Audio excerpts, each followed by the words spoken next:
Hello and welcome. This is Alchemistexe, and this is the banner overview for the week of August 25th. This week is just rerun stuff. There is a port raid that's global exclusive, but aside from that, just Phantom of the Kill rerun.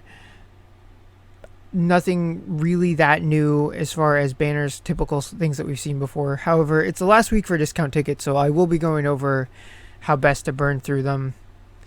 Before getting into that, however, I wanted to go over some of the Phantom of the Kill related dailies, because if you started playing between the last one and now, it can seem like a lot. There's a lot of content to burn through. Just the regular Phantom of the Kill, the For Whom the Princess Weeps, which is actually a different game. It's like Shinobi Nightmare, but it gets all lumped together.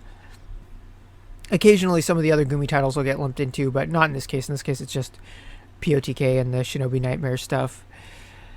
So a bunch of extra dailies are added, but if done well, it won't take up that much extra time, just a few extra minutes.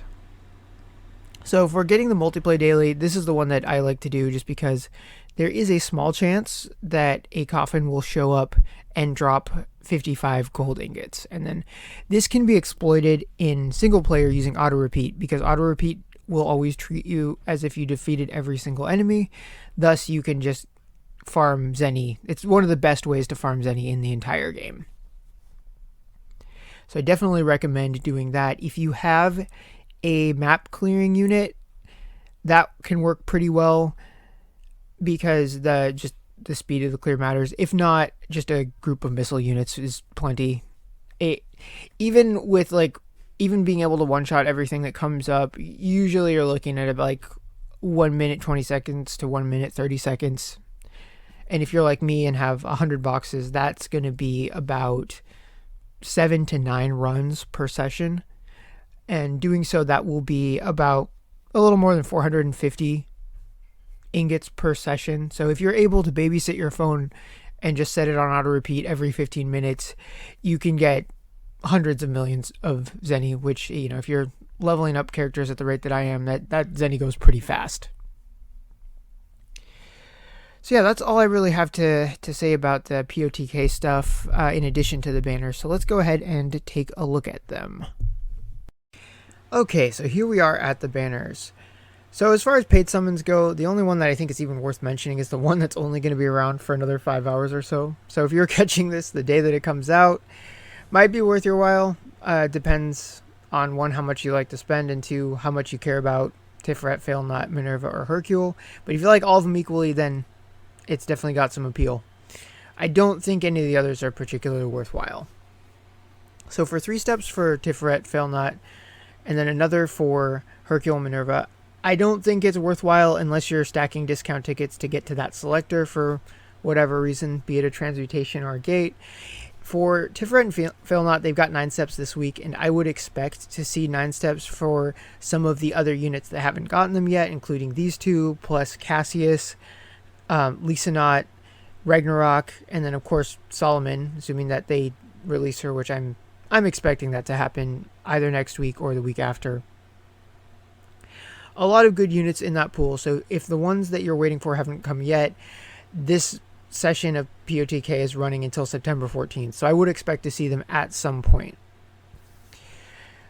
Speaking of, this one is running for another 2 weeks after, and it's just a choose your own dark princess / other / whatever Almace is counted as. It's a good setup. If there's 3 that you can justify going for and you're stacking discount tickets, it's not bad.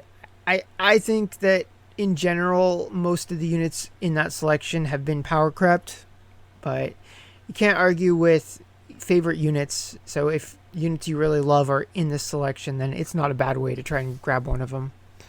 So yeah, this is 9 steps that I mentioned earlier for both Tiferet and for Failnaught. If you're trying to decide, especially between Tiferet and Solomon, if you're looking to get a light unit and you're not sure which one to get, as much as I absolutely love Solomon's design, and that's why I'm going to go for her, I think that just objectively, Tiferet is a better unit because she's light missile, which isn't super common, and then she's also attack scaling, which has a lot of perks, like Letitia, for example. and then also synergizing with Blair. She's got excellent range.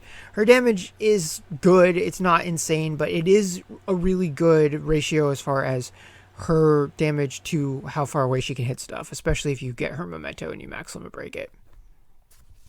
Got her when she first came out and have been using her ever since and still use her now, so she's definitely great. I can't really speak to Failnaught in the same way because I don't have her. I do know that as far as being a physical scaling Dark Missile, there's more options in general, but I know they don't do it exactly the same way that she does, and then she's also kind of a magic punishing unit, which sometimes is good to have. So next we get into the mementos for the various PotK units. So if you're stacking discount tickets and you want to grab one of these, it's a pretty good chance to do that, because you can take the ones remaining for the rest of this week, and then for the first 3, they'll be around for next week too, so you can add just one more discount ticket to that. So you can grab one of these mementos for relatively low amount of gems. And in the case of the generic Dark Princess memento, you can also add another week on top of that, so even cheaper.